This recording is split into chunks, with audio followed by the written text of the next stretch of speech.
Oh, wait a minute. Can you get up with me? Woo. Ah. Woo.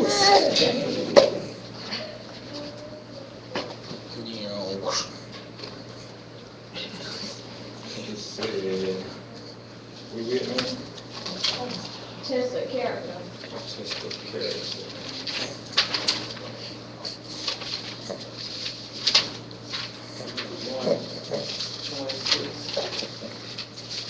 One 26. Let me see. Hitting is bad. Hitting is bad. Let me see. This is back, let me see. 126. Yes, I do feel it back.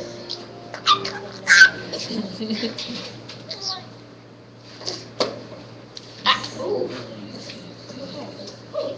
He just woke up. Why you Face ain't too much, man.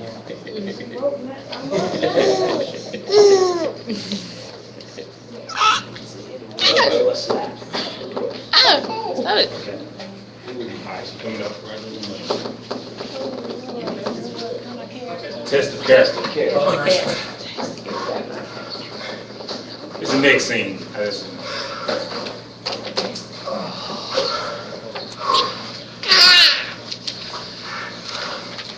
I'll talk to you for a second. I got it. Okay. I know every day I live, I realize I need the Lord more. I don't feel like I started well.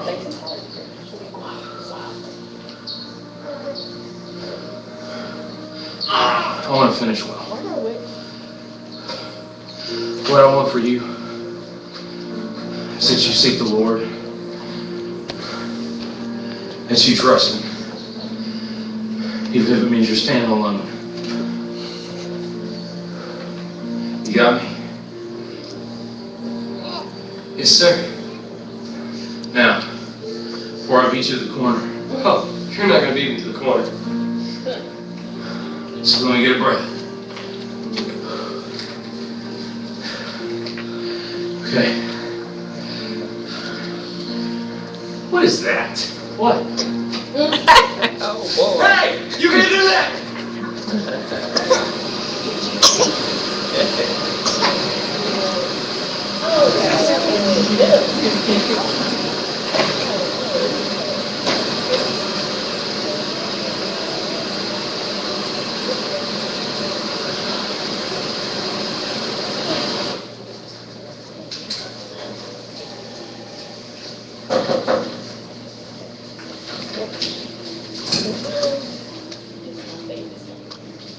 Martinez, have a seat. Thank you, sir. You're very productive your first month here. You do good work. I'm very grateful to be here. Well, Mr. Martinez, the reason I called you in here is that I'm looking for an additional manager to oversee inventory and shipping. Carries more responsibility, but it pays more. Sound like something you might be interested in? Take it. Yes, I would. But before I make my final decision, I'd like to work a shift in that department next week. You'll see a list of 17 crates coming in on this sheet. One of those crates will be going to a separate warehouse. Mr. Martinez, when you report the inventory, I'd like for you to report that we received 16 crates. 17 are coming in. You want me to write down 16? Yes, that's right. I have another purpose for the extra crate.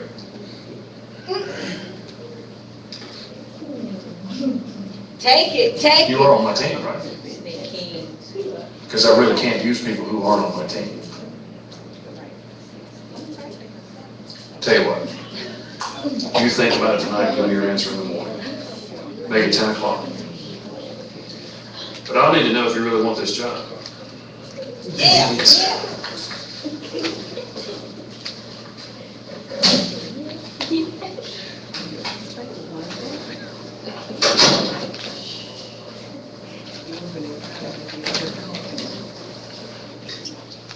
Hey, Sarge. Hey, I was talking to Sanders. He said the drugs they found on Highland have already been locked down. Is that right? Yeah, 4:30. Yeah, you told me that 24 bags were turned in. I thought I remembered 30. It says here 24 once again. You sure you guys counted right? Maybe not. Tell you what, you guys been bringing in some pretty heavy hitters here lately. You had that bust over on 4th Street last week. And before that, you brought in that shoebox with 6 bags of rocks in it. 6 bags. That's what I got here. You guys keep this up, you're gonna put another drug dealer out of business. Or create one. Thanks, Sergeant.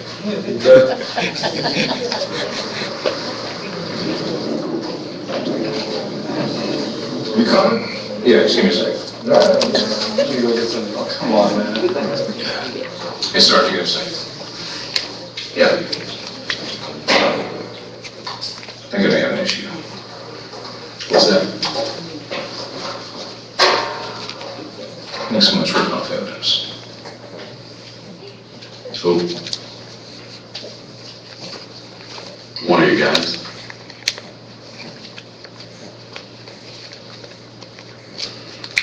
Are you sure you want to go down this road? No, I'm not. Javi, we need this job. For the first time in a year, we're able to pay the bills. No, Carly, he made it very clear. If I was not a team player, he did not want me there. Maybe it's not wrong, it just looks that way. He's the owner of the factory. He asked me to write down false information, Carmen. He asked me to lie. When do you have to give him an answer? 8 o'clock.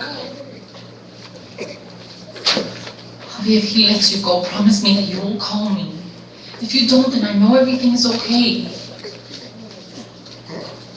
Javi, I don't want us to go back.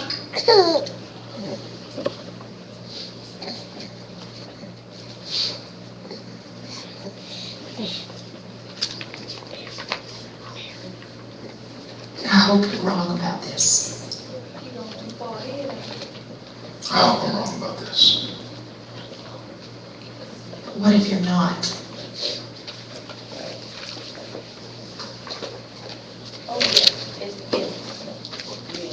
I still have to do the right thing. What, we're gonna go to? Tell me started 22:28. Already started. No, I said it. It ain't, oh, they ain't got 32:28. Now it's there. I was listening. Just making sure.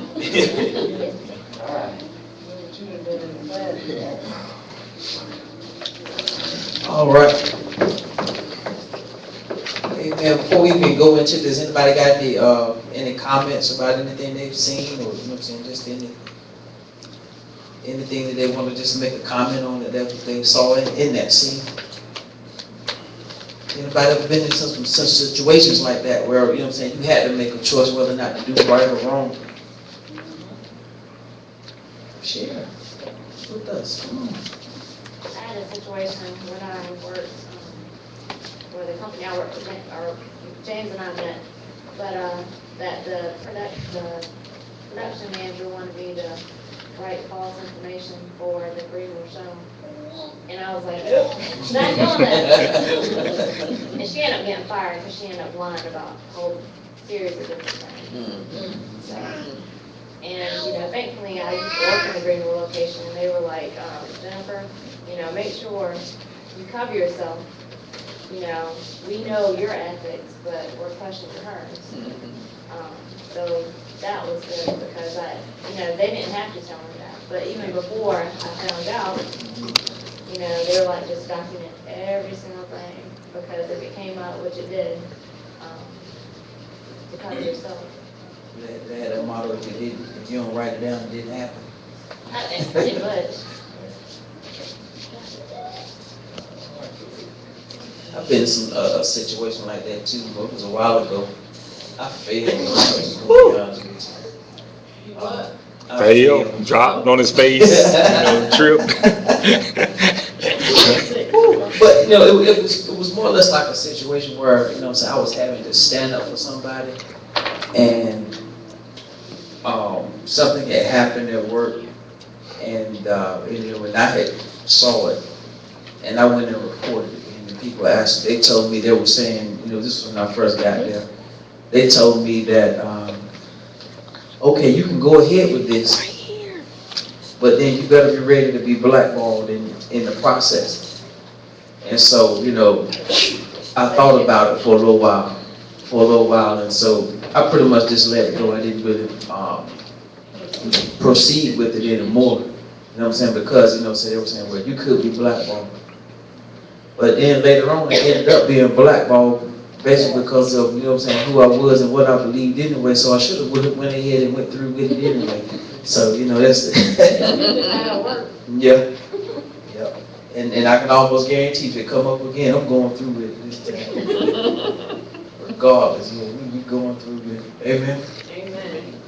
Yes. You know, me and Mr. Arnold, there was a situation at work last year where one of my reps had an altercation with a customer on the sales floor. And I could, by me being on the man on duty, I could have just swept under the rug and just been like, okay, you know, it's all right, you know better. So I had to wait an odds if I split the rug and let it roll and it gets out that something happened at work. She goes to her job anyway. Then they're gonna look at me because I didn't do my managerial responsibility of reporting, and then I lose my job. No, I'd rather you do it than I do it. So, you know, her and me later, so. So we've all been there. We already pretty much know how each one of them felt in each, pretty much each scenario, you know what I'm saying? You pretty much feel like you're in a hot seat. I know I did. I don't know about y'all. It was probably like a real stressful situation for me knowing that, you know, at that time. But now, you know, just knowing what I know and trusting God, you know what I'm saying, in those times, in those situations, I know now that, you know, a man can't do nothing to me. Amen. You know, man didn't give it to me, God did. And you know what, the thing about it, if God gave it to you, can't no man take it from you. Amen? That's right. All right, so let's go through the review questions here. First one says that Adam tells Dylan to seek the Lord and trust Him, even if that means he's standing alone. How does this advice apply to both Javier and Adam in the scenes that follow?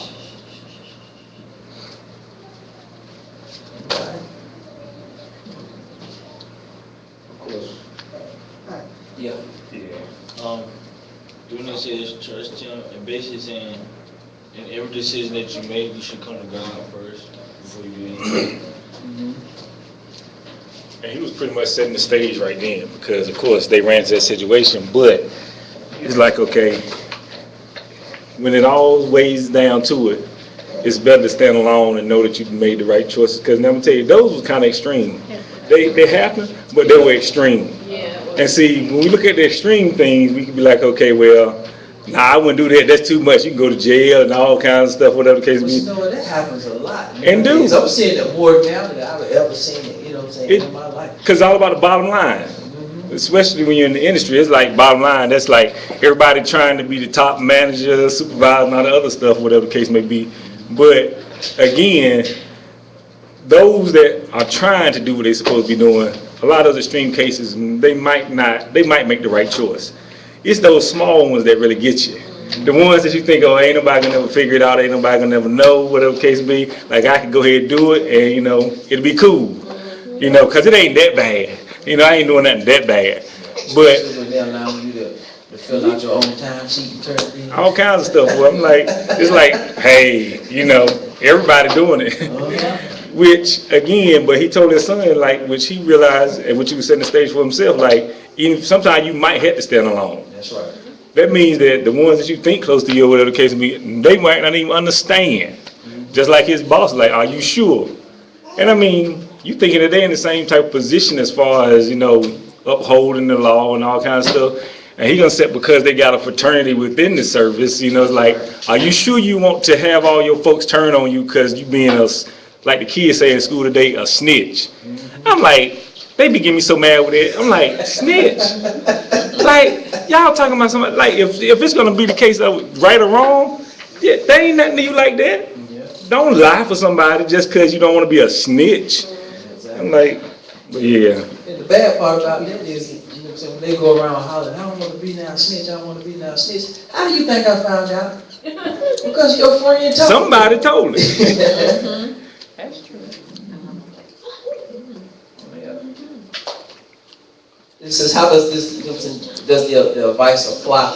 I'm gonna be honest with y'all, you know, I mean, for anybody, if you're going around professing that you something, you know, professing that you something greater than you know what I'm saying, professing something greater than what, you know what I'm saying, somebody else may be, or somebody else, you know what I'm saying, may be following, you can almost guarantee it. You can be tested on that thing. Mhm. You can be tested on what you believe in, you know what I'm saying, what you stand on. It's coming. You know what I'm saying, it's not like it's gonna take a couple of days or just as soon as it come out your mouth, it's coming. Trust me, you better be ready for it. Yeah. You know, they had just they were getting ready, had just signed that resolution. You know, they signed a resolution saying that this is what they were gonna be and this is what they were gonna do. And no sooner than they did, look at what's happening now. Everybody's being called, everybody's being tested, you know. You know what I'm saying? This is what God's gonna do. He gonna call you on this thing. Because he can't take us to the next level. He can't take us to that next area in life. That's right. You know, if he can't trust you. That's right. So he has to be able to trust us, you know what I'm saying, in order to move us forward. All right? All right. Next question says, what do you think of the timing of these trials? Why do the tests occur right after the men sign? Oh, I already didn't answer that question. Why do the tests occur right after the men sign the resolution? Has that type of spiritual warfare ever happened to you? And you know, we pretty much, as far as the second part, we already talked about that too. We were saying, you know what I'm saying, you know, just discussing the situations that we've been in. Like I said, I failed mine, but you know, so I guarantee I won't fail it again. And the reality is, I mean, because you hear and you learn from it, even though it appeared to be a failure, the test won't over. So I mean, it's like I said, as long as you got life in your body. But the thing is about, you never go in planning to fail. Right. You know what? That's the thing I love about God now. I know some folks, because I mean, I've been there myself, you know. You said, the Lord asked you, you said, forgive me, Lord, I ain't going to do it no more. And you know, just getting well, you're going to do it again. But that's the difference between sinning and being a sinner and all the other good stuff, whatever the case be. You don't plan on, just like everything else. A farmer's one who farms, you know, for a living. Sinner practices sin. Without fail, you know, it ain't no issue. But every now and then you may slip up and do some things, but you learn you don't intentionally go down that route because you know you serve a forgiving God. That's like testing him, like, okay, he gonna forgive me anyway. You don't even know if you're gonna be alive for him to forgive you. You don't test God like that. So I mean, the fact that you had the opportunity to learn from it is good, because I don't know, as soon as you know, I don't know how many times we've been in there and done prayed deliverance on folks and done spoken to their life and they received it. They like ready to go out and run hard for the Lord. And tell them, like, as soon as you get out this door, yeah, you came to the altar and gave it all up, but the enemy like, okay, just waiting for you to step out and nobody to be around you, because they're going to attack every aspect of your mind, your spirit, and then what you're going to do. He want to see if you for real this time. Okay, you done been to the altar 7 times, got delivered 7 times. So, but again, here we go. Let's see if you for real this time. So the shoes be going out before you get out. Well, that's a good point, Pastor Sproul. I'm thinking about that one time where, you know, we make mistakes as it is enough for us to sit there and plan. I've heard people say, you know, I'm going to do thus and such, and then I'm going to ask God for forgiveness. And to me, that's like the difference between like manslaughter and premeditated murder. You done plan. How much more would a righteous judge judge us if we premeditate sin? We make a decision. Got it laid out. We don't plan out how we gonna sin, knowing that God is going to forgive us. If you godly sorry. If you planning in there, the chance of you being godly sorry probably slim none. Ain't saying it can't happen, but you already planning in there like I know he's gonna do. So when you repent, it's from being godly sorry, from remorse of action. You don't plan to repent. You know, exactly. A person who's living under the covenant should not plan to sin. So let the truth be known, being in this flesh, it gonna happen. You're gonna make a mistake enough where you're gonna need, you're gonna have to repent and you're gonna need that forgiveness and you're gonna have to, God is gonna have to know I'm sincere. So it's just enough for us to get forgiveness for the mistakes that we make. And then we're gonna add to that, I'm gonna premeditate some sin. That really, when I hear that, it strikes a nerve in the spirit. I can't, like I said, because we all struggle every day to do what's right. And just like you said, sometimes we make it, sometimes we fail, but God bless, we forgive and then we get up. That's right. But premeditated, that's not wise. That don't even sound right. I've heard it. I know. I've heard people. I mean, I've heard it, but I've seen people do it. Yeah. The Lord gonna forgive me, so I'm gonna go ahead and I'm gonna tell you, I have heard it most when people talk about fornication. Oh yeah, that's the biggest one right there. Because, I know I'm gonna, to narrow it down, that's where I've heard it. Cause my flesh want that right now. Exactly, so it's like, I already know what I'm gonna do. Lord know my heart, so I'm gonna go, Yeah. I'm gonna play. And he know your other parts too. Because we gonna do so and thus such, and then I'm gonna ask God for forgiveness. I'm like, okay. It's just enough. Hey, that's what I'm saying. That's Hey. enough. And think about all those people that really actually slip up and in the heat of the moment do something like that. And they have to come back to God for forgiveness. And then you got those who premeditate it. I'm gonna do it. And then I'm gonna ask God for forgiveness. What would happen if, y'all know I'm one of them special kind of people. What would happen if they sinned and said, Lord, will you forgive me? And he said, no. They be lost. You know what I'm saying? The reality And is, he said, no. You've done this enough to where you know better. So Well, that's where your circumstances come in. yeah. But, well, I'm gonna tell you that the reality is, that's how smart our God is. Now, if you for real, he'll say, okay, I forgive you, but you reap what you sow. There are consequences behind your sin regardless of the fact. Even if I forgive you, you still got it. That's how some people catch stuff. That's how some people get caught in some situation. But you have to reap what you sow. Ain't no way around that. He said, I done put it out there. I got to abide the fact that I forgive you for your sins, but you're going to have to pay for your sin. You got to reap what you sow because that's just how the process works. Now, again, if you're going to tell him because God's so smart, he like, I know you lying anyway. You don't really mean it. So he's like, no, I ain't that. Like, I already know that you don't mean it. So don't even talk to me like that. Stop wasting your breath on. I ain't trying to hear that right now. So he be like, okay, go on about your business. And and sometimes he will put you to yourself, just like he did his people. He will turn you over to yourself and then like, do what you want to do. Like, you ain't got to come back to me no more, because I'm through with you right now. But you'll be back, though. You'll be back, but I'm through with you right now. Deal with yourself. Do all that your flesh want to do, and you're going to realize, like, man, I not done that. Well, that goes back to that scripture that talks about to whom much is given, much is required. Those of us who know right, we're going to have more strife than those who accountability. Who don't know. And so it talks about that in the Bible. There are different punishments based upon what you know and what you don't know. And so if we know better and we premeditate some stuff, our strife's gonna be far more than those of us who trying and mess up. Or don't know and mess up. Rather you don't know and mess up. Exactly. Because this strike's going to be horrific. Amen. Because, to whom much is given, I done given you the knowledge of sin. I done given you the understanding that that's wrong. So I require much of you not to do it. Or try not to do it really, really hard. Amen. We'll move on to the next question.